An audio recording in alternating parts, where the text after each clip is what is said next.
All right, guys, time to talk about a foundational position called the staggered stance or split stance. It's called this because your feet are staggered. This is replicating walking.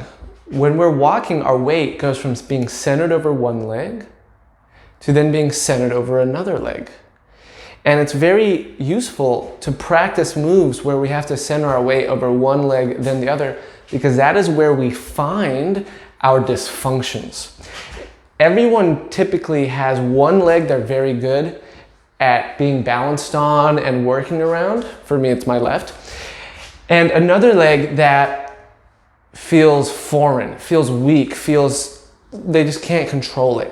And that's an imbalance. And that imbalance will not show itself squatting, deadlifting, because they can support each other. So staggered stance is a great way to start figuring out these imbalances in our body, so then we can begin to address them. So staggered stance, you're gonna get in a slow drop of the hips in a hinge position. The shins should be mostly vertical, maybe a little bit more forward. For some of you, it'll be a little further back, but near vertical. And then I'm going to dig, if I'm going to send this leg back, I'm going to dig this leg in the ground. I'm going to press my right heel and foot into the ground as I slide this leg back. My hips are going to turn slightly into my lead leg, like so, as well as my upper body. My weight is going to be centered over this leg. What does centered mean? It means that my weight is balanced over this front leg. And I can test that by taking this leg off the ground, and look, I can balance. A lot of people, as they send one leg back, if they send the one leg back, they wind up kind of letting their weight shift back, and they wind up still being balanced on both legs. And if they were to take the leg off the ground, they have to lean forward. Otherwise, they would fall backwards when they take their leg off the ground. So you can do that to make sure you're in good position.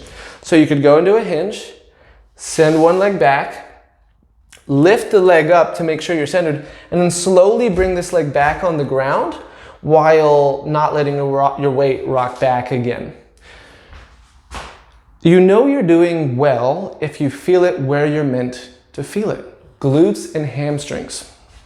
I'm in the hinge, I send this leg back, I'm feeling it right here. If your knee goes too far forward, you're gonna feel it in the quads. You may need to send your knee back. If you feel it in the calves, maybe your knee's too far back and you actually need to send it forward a little bit. You should not feel it in the quads here too much, you should not, or the calves. Sometimes if you feel that, you need to just play around a little bit, get things moving, maybe warm up a little more. Or you may just need to roll them out. If you feel the quads and it's really hard to not feel them in this position, they're probably very tight.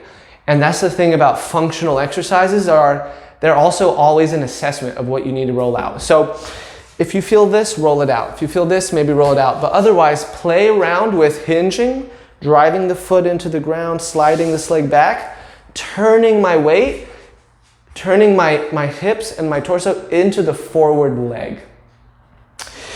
And that's it, guys. Once you feel the glutes and hamstrings, by all means, sink a little lower without losing it here. Sink a little lower.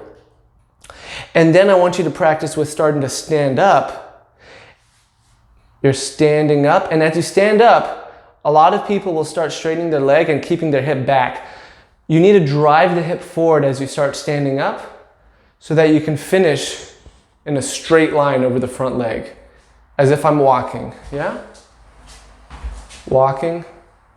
This is the position. You're coming up.